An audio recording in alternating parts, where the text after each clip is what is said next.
Chinese Premier Li Qiang offered to send over some pandas during a visit to Australia this week. It comes as ties between Australia and China improve after a diplomatic dispute that led to China imposing restrictions on Australian agriculture and mineral exports in 2020.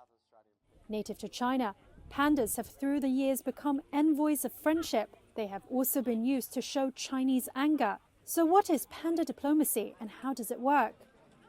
China has been gifting or landing pandas to boost its international image since its founding in 1949.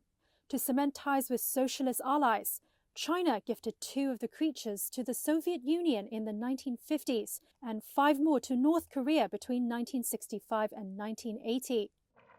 In 1972, during former US President Richard Nixon's historic visit, Beijing gifted 2 pandas, Ling Ling and Qing Qing, to the United States.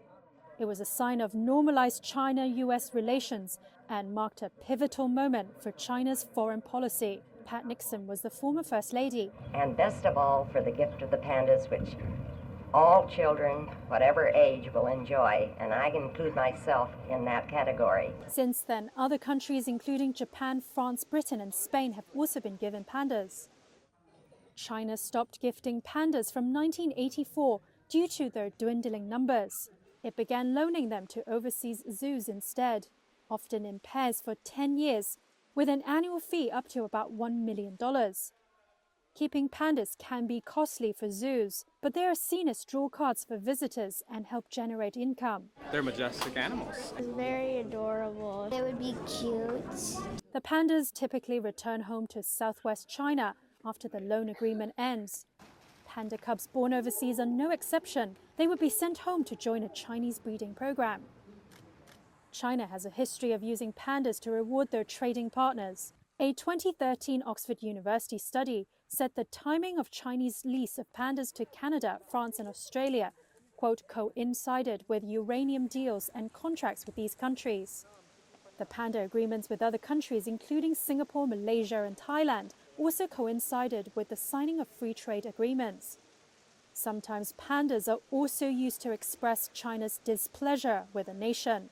In 2010, China recalled 2 US-born pandas after Beijing warned Washington against a scheduled meeting between then-President Barack Obama and the Dalai Lama. Beijing views the Tibetan spiritual leader as a dangerous separatist. In November last year, 3 other pandas left, leaving only 4 giant pandas on US soil. That month, Chinese President Xi Jinping then hinted that he was open to sending more pandas to the US after meeting with President Joe Biden in California, a gesture seen as Chinese willingness to improve ties. China's domestic conservation programs have seen the status of pandas improve from endangered to vulnerable. There are currently 728 pandas in zoos and breeding centers around the world.